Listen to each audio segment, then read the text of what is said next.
What's going on, YouTube? We're back here today with the Week 4 rankings for fantasy football. I just want to apologize. Last week I wasn't able to post a video about the rankings. I had a little bit of technical issues, but we're back here this week. And before we get into the video, please do leave a like, comment, subscribe.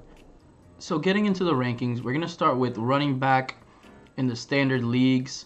Number 1, I have Jonathan Taylor. I still have him up here. He's been a little bit disappointing so far. I feel like most first-round running backs have. 10th on the year so far in standard leagues, scoring an average of 13 points. But they do face the Titans, who allow about 20 points to running backs. The week 2, they just got completely shut out, and they depended on throwing the ball a lot, so Taylor didn't really get his usual usage. Same thing in week 3 when they had to come back against the Chiefs and steal that victory. They ended up throwing the ball a lot. But Jonathan Taylor, I believe, will be the RB1 this week. Next up, we have Christian McCaffrey at number 2 against the Cardinals. On the year, 12th ranked running back. Another disappointing running back so far, but the Cardinals allowed 20 points to running back, so I do expect McCaffrey to have a pretty good game. Nick Chubb, the number 1 running back on the year so far against Atlanta, averaging 20 in standard leagues. Atlanta gives up not a lot, only 12 points to running back. But Cleveland so heavily focused on the run, Nick Chubb should feast once again. Saquon Barkley against the Bears, second running back on the year so far, averaging about 18 points. The Bears allowed 20 points to running backs, and Saquon has been pretty damn good this year. He looks solid, he moves pretty quickly, and he looks like his old self again, and I'm really glad to see Saquon actually doing work. Derrick Henry, another disappointing first-round running back. I feel like that's just going to be the trend going on. But Derrick Henry against the Colts, who only allow 14 points to running backs, while Henry averages about 12-ish. Titans haven't been really that great. Henry has been pretty awful. I think one game, really his touchdown saved him. I don't think he's eclipsed over 80 yards. I could be wrong, but I don't think he has. Henry definitely needs a bounce-back game, and the Colts might be where he can get it. Austin Eckler against the Texans, solid matchup for him. Again, another very disappointing first round pick, top 3 pick. 7.3 in standard leagues, 34th running back on the year. But the Texans do allow 25 points to running backs. Eckler has had his fantasy nights kind of saved in PPR leagues, because in the end of games, he'll get a couple of catches just while the Chargers try catching up. Chargers are without Keenan Allen, who they might get back. Justin Herbert was hurt. The offense doesn't look like it's in sync right now, but they definitely need to rely on Eckler a lot more than they are. I feel like he's being very underutilized, and Eckler really needs to step up. Joe Mixon, 22nd running back on the year, 8.9 points a game, and the Dolphins allow about 15. I do think this is going to be a high-scoring matchup between the Bengals and the Dolphins. Waddle, Hill, Jamar Chase, T. Higgins, all pretty dynamic receivers. And Joe Mixon has been kind of good, but no touchdowns. He's got a good amount of yards, got a good amount of catches for PPR leagues, but he really needs to get into the end zone to kind of validate his first-round pick. Najee Harris, another first-round pick who's been slacking, 21st running back overall, averaging about 9.2 points. The Jets do allow 20 points to running backs, so this could be somewhat of a breakout game for Najee Harris. He did okay last week. I believe he played the Browns. Did okay, but Najee Harris kind of lived up to his draft day value. Again, he's going to have to do a little bit better. Leonard Fournette against the Chiefs, the 18th running back on the year, averaging about 9.4 points. And the Chiefs don't allow much for the running game, but they about 17 a game, 16.5. But Tampa Bay is really without so many offensive options that Leonard Fournette is pretty much Brady's number 1 receiving option right now. So in PPR leagues, I see a pretty big boost to Leonard Fournette's value, at least until Godwin comes back and Julio Jones comes back. Mike Evans should be back this week, so at least that's a plus for the Tampa Bay offense.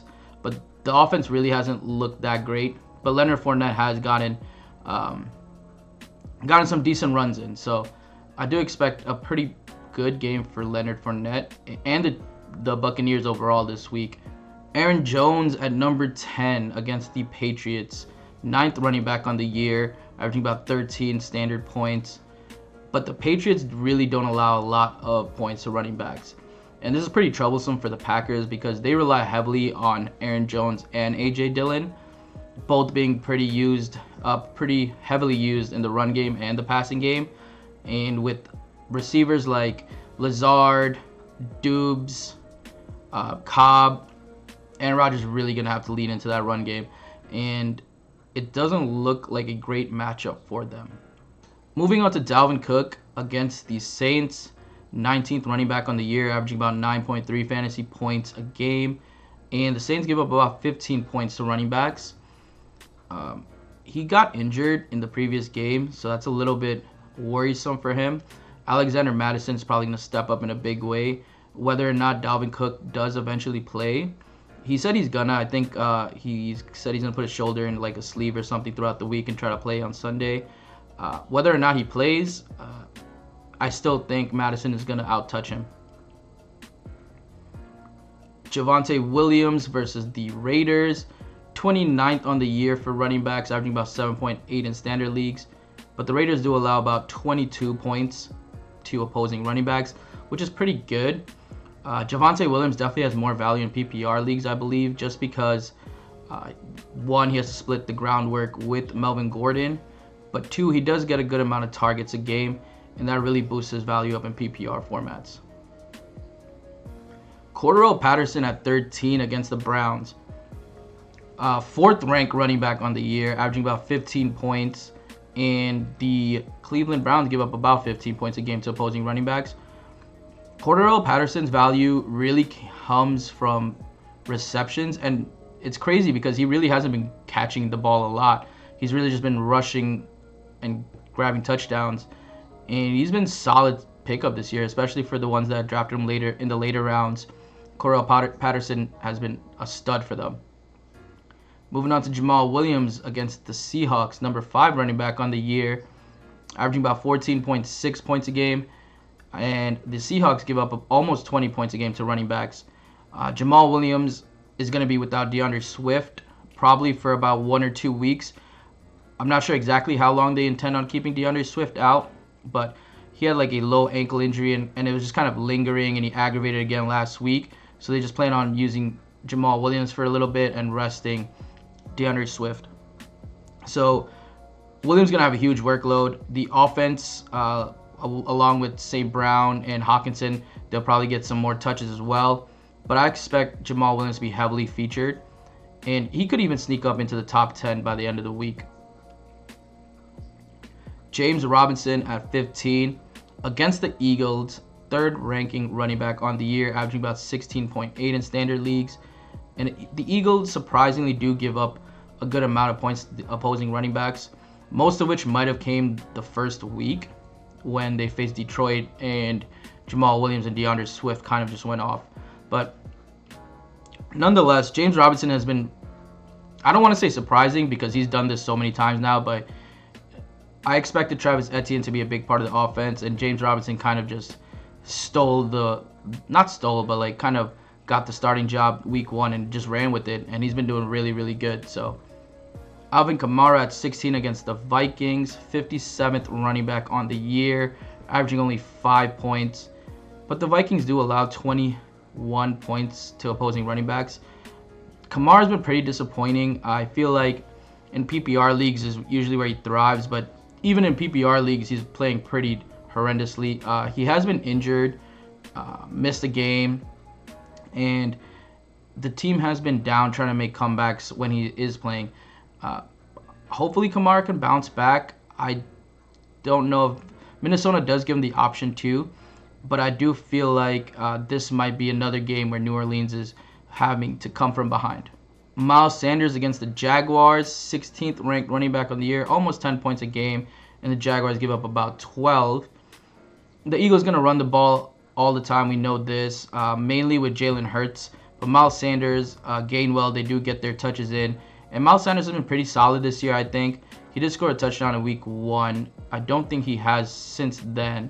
but Jalen Hurts is kind of in MVP mode, and they're going to use Jalen Hurts in the run game much more than Sanders, but that's not to say Sanders can't sneak away and grab a touchdown or two in the future. James Conner against the Panthers. Now, another running back who's been pretty disappointing in standard leagues. His value has been boosted in PPR leagues just because the Cardinals, again, I feel like are always coming back from behind, and Kyler Murray is just having to throw. And the Panthers do give up a lot of points to running backs, almost 20 a game.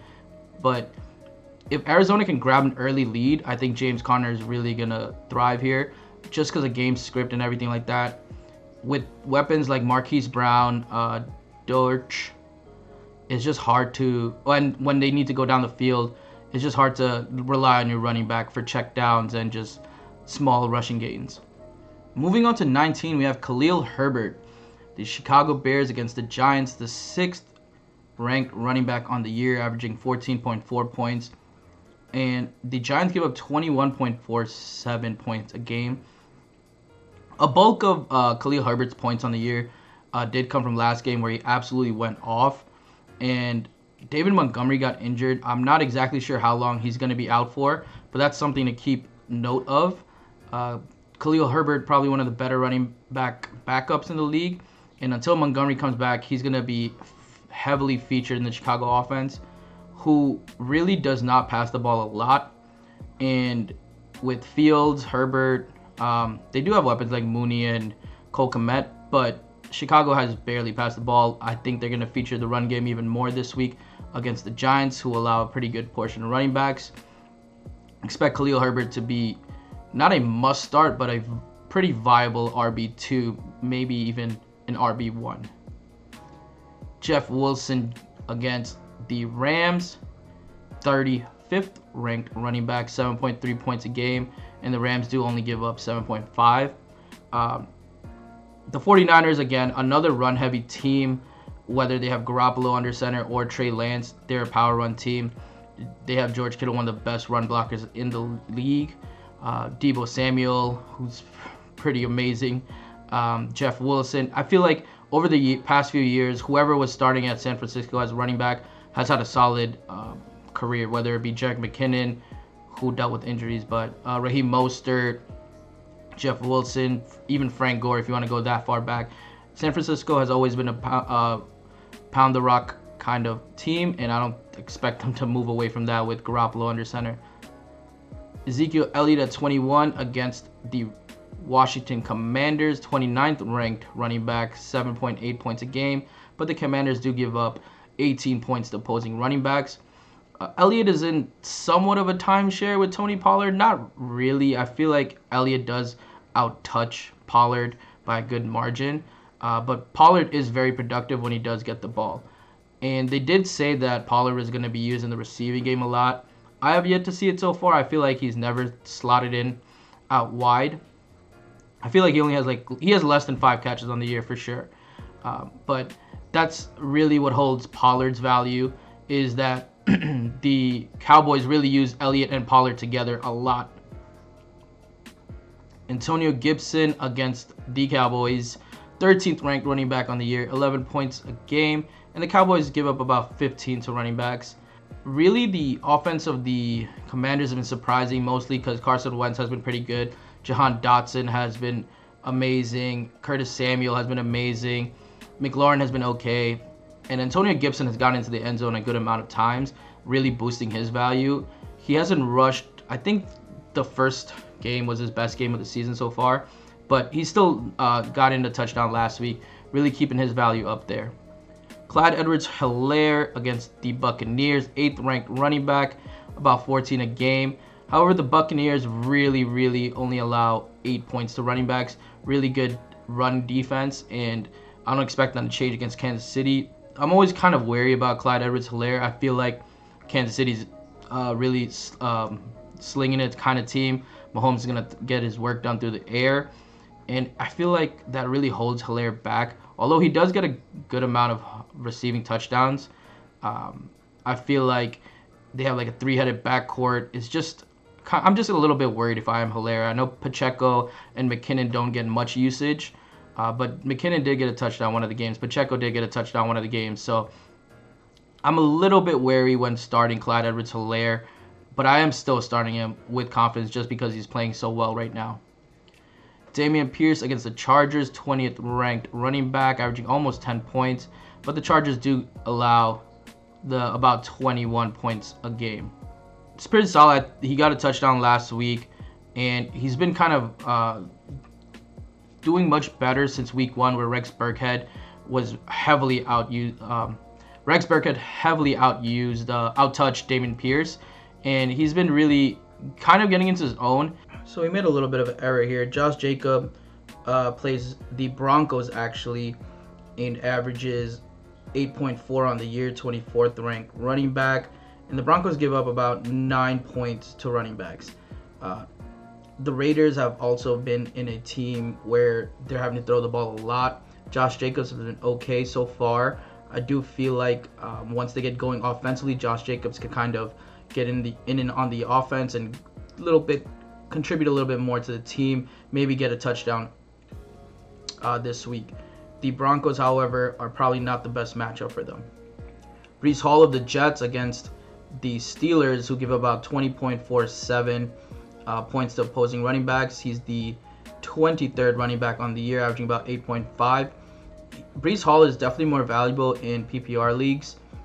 He's had a huge target share, which does help his receiving yards, especially when the Jets are trying to come back. Joe Flacco has thrown for an enormous amount of yards so far, and Zach Wilson is coming back, so that might have the Jets lean a little bit more toward the run.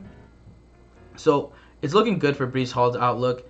He did start the year a little shaky, but he's definitely moving up on boards. A.J. Dillon against the Patriots, again, another team that does not allow a lot of yards. So running backs, along with Aaron Jones, I still feel like they're going to lean heavily on the run game. The Packers are going to lean heavily on the run game. And without A.J. Dillon and Aaron Jones, that offense is going to be atrocious. Rashad Penny at number 28. Seahawks versus the Lions, who give up about 25 points to opposing running backs. Penny does average about only 8. Definitely more valuable in standard leagues. With the return of Ken Walker, he's been getting a couple of touches here and there, but Rashad Penny heavily out-touched him, heavily out-snapped him even, and Penny is definitely their lead back as of right now. He hasn't gotten a touchdown yet on the year, but that could change against Detroit, and if he does get a touchdown, it's really going to boost his value for the year. He's a pretty solid play this week. However, I feel like the Seahawks are actually throwing the ball a lot more than we expected. Devin Singletary going against the Ravens, 27th running back on the year, averaging about 8 points a game. The Ravens give about 18 points a game for opposing running backs, but I feel like this is kind of going to be a shootout. Josh Allen is going to sling it. Baltimore Ravens Lamar's been playing amazing so far in the year. A lot of passing touchdowns I feel like are going to get thrown in this game. Ramondre Stevenson of the Patriots against the Seahawks. The Patriots have been down in the past. I feel like this is a game where Damian Harris might actually have a chance to do better. So far throughout, Ramondre Stevenson has outplayed him, at least in PPR leagues. In standard leagues, it's been mostly Damian Harris. But near the end of the games, Ramondre Stevenson, he actually outtouched Damian Harris a lot this game. It's kind of worrisome for Damian Harris, but positive for Ramondre Stevenson.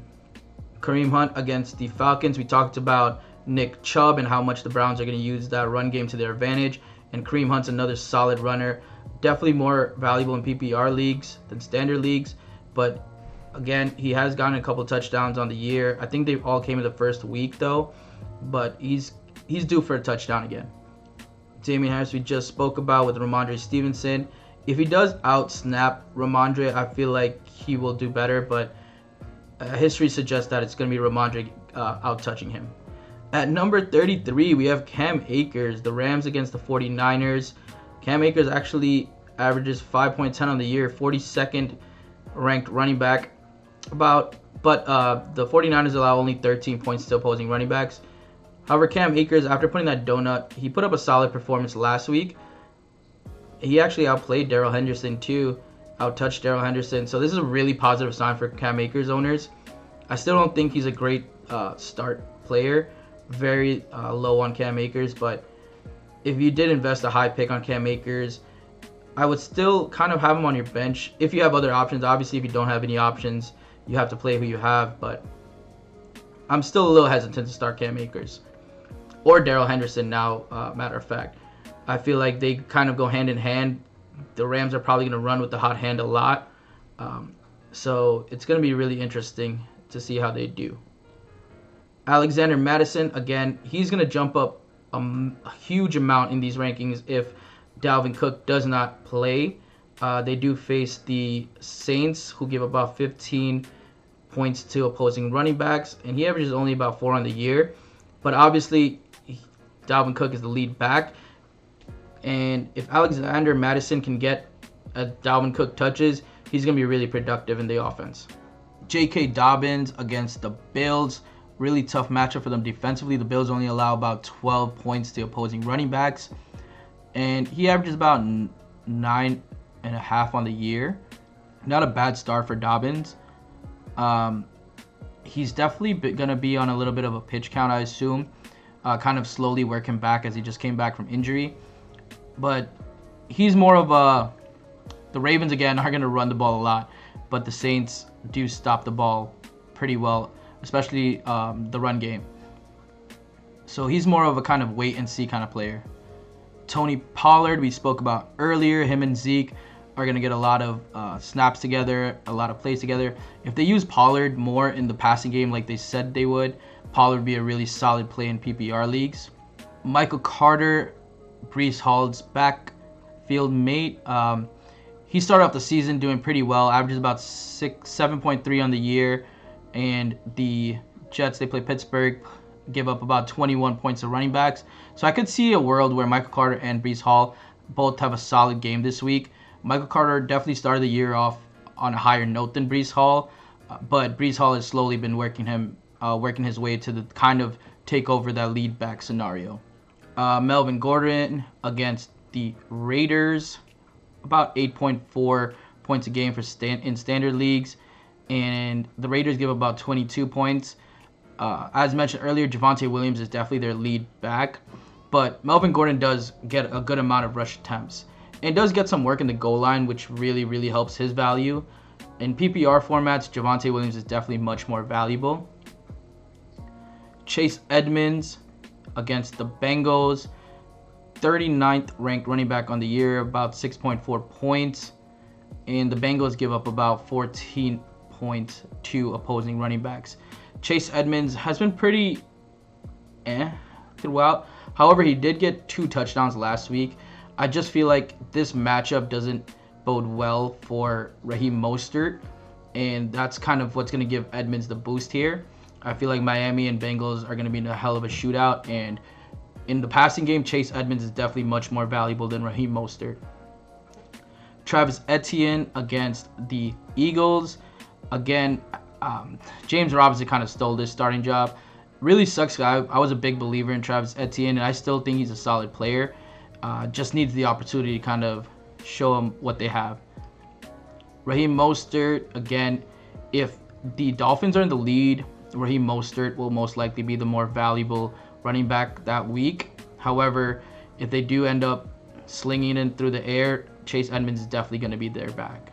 Nyheim Hines against the Titans, another solid solid backup. I feel like he's probably top 5 best handcuffs in fantasy football right now.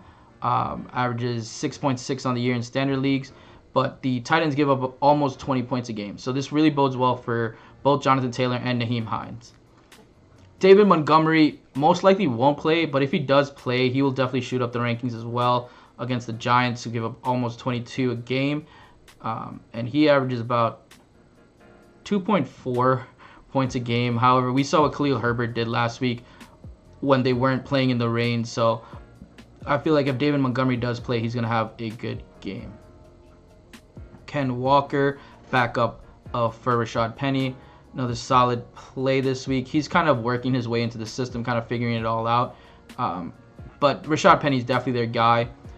Samaje Perine, another player, if Mixon does end up missing time, which I don't think he is. I think they already said that he's going to play.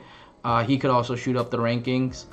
And Kenneth Gainwell, J.D. McKissick, and Tyler Algier, just kind of some smaller handcuffs that get some work done throughout the game, whether it be on third downs or goal lines.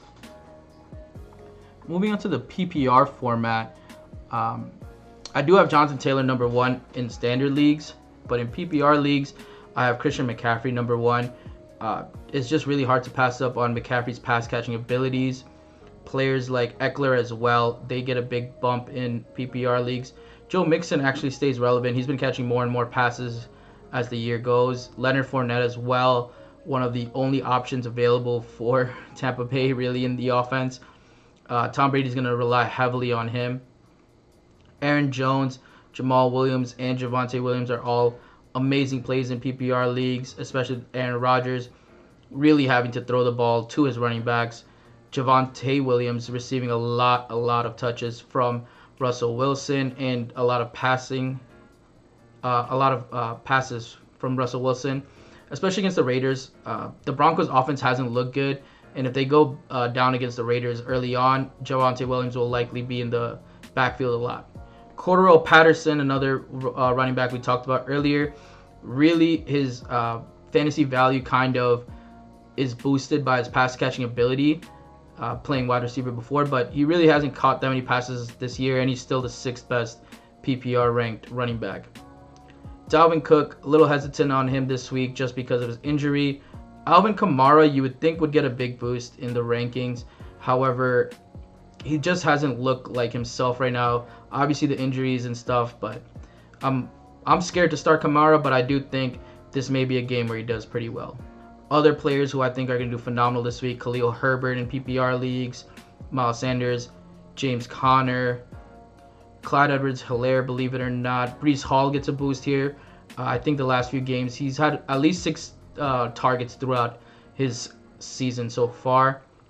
Kareem Hunt, obviously we all know, is a great PPR running back, but players like Josh Jacobs, Jeff Wilson,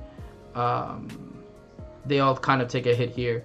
James Robinson is another great PPR running back, and he's just been phenomenal this year so far. I don't see him stopping, even though he's playing the Eagles, who are pretty decent defensively.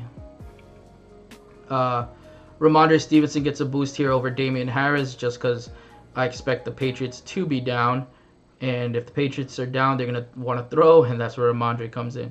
And Mac Jones might not play, so that's another thing to look out for the running backs. And then Zach Wilson is going to make his debut for the Jets, so that's also something to pay attention to for Breece Hall and Michael Carter owners. Devin Singletary, I feel like in the passing game they use Zach Moss a little bit more, so he takes a little bit of a hit. Cam Akers and Darrell Henderson, I'm still not sure what to believe for this duo. I give Cam Akers the edge as of right now, but I'm really not sure how long he'll hold on to it. Chase Edmonds, we spoke about as well, gets a big boost in PPR leagues over Raheem Mostert, especially because I see this being a shootout. So Chase Edmonds is a pretty solid play this week. Tony Pollard, I have him ranked a little bit higher in PPR leagues as well, just because of the Cowboys saying we're going to use Pollard as a receiver. And the Cowboys are getting healthy. There's talk of Dak maybe coming back next week, but likely coming back the week after. Michael Gallup might come back this week. Dalton Schultz might come back this week. So when the Cowboys really get healthy offensively, that's kind of really where the team is going to thrive. Alexander Mattison, if Dalvin Cook does play to his usual capabilities, Alexander Mattison is going to take a huge hit. Travis Etienne, still want to see a little bit more from him before I rank him higher. Samaje Perine, again, if Joe Mixon does miss time, will be an amazing play this week. If David Montgomery as well, where do I have him ranked? If David Montgomery does play this week, it's leaning toward not, but if he does play this week, he can easily take over Khalil Herbert's spot up here in the top 20. So it'll be interesting to see what goes on with that. But that's all for the running back rankings for week 4. Who do you guys have in your top 10 this week? Do you think McCaffrey will be the number 1 running back this week? Taylor, Chubb, Barkley? Or do you think it'll be someone ranked below them? Let me know down below, and as always, please leave a like, comment, subscribe, and I'll see you next time.